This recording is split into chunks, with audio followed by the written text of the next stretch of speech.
Banyak kisah nyata berhubungan dengan masalah ini.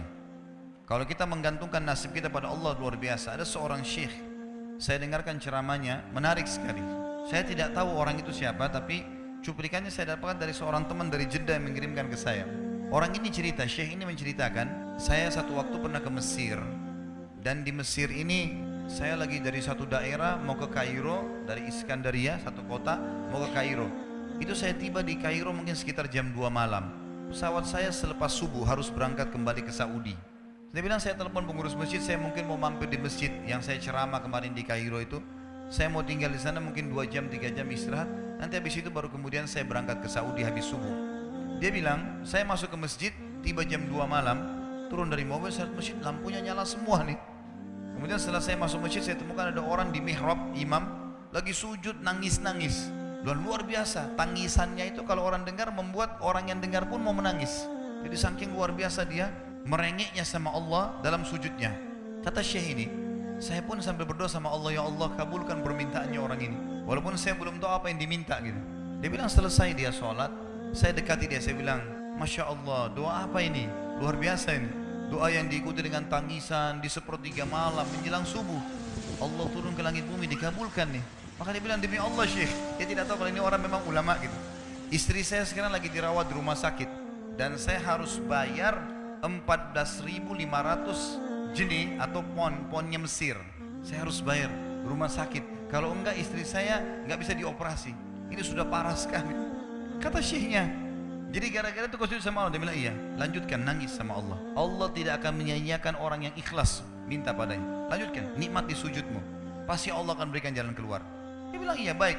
Orang itu dia bilang kembali lagi ke mihrab, nangis lagi, sholat sujud sama Allah, ya Allah. Dan dalam doanya begitu, ya Allah istri saya mau dibayar besok rumah sakitnya, jumlahnya sekian, saya tidak pegang uang 1 jenih pun. Ini 14.500 jenih, banyak sekali. Maka dia bilang, syekhnya ini bilang, saya mau tidur dulu, saya istirahat 1 jam, menjelang azan subuh dia bilang, ada marbot masjid datang bangunin saya. Sudah azan, saya sholat qobliyah, sholat sunatul fajr. Waktu iqamah, pengurus masjid tahu kalau dia ini ulama, dipanggil, syekh tolong jadi imam.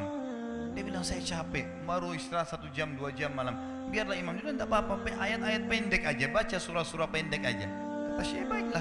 Dia bilang, saya baca surah-surah pendek.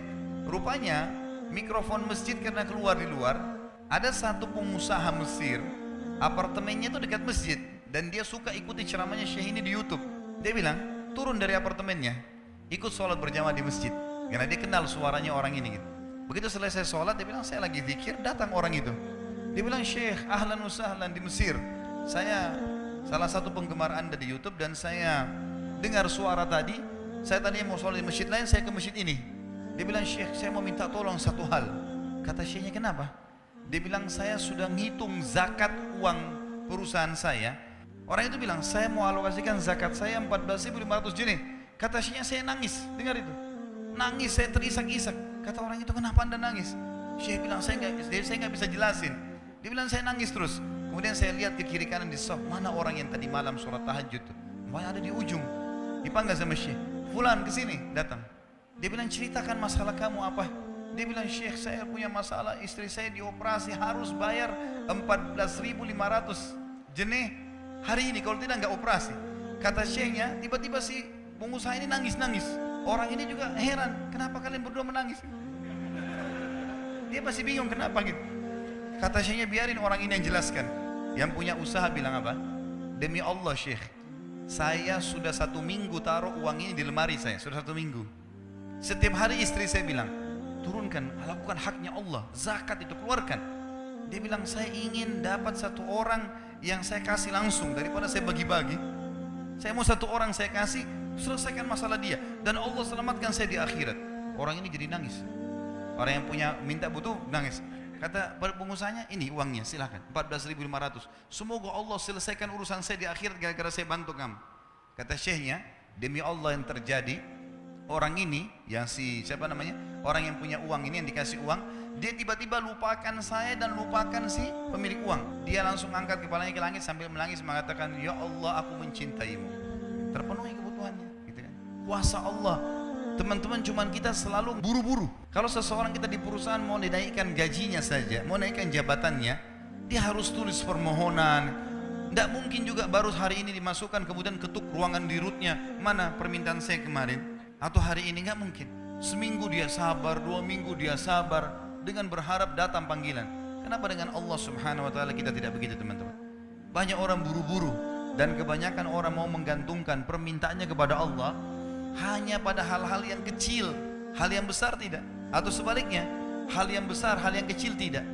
Kenapa tidak pernah minta sama Allah dikasih motor, dikasih mobil, dikasih rumah?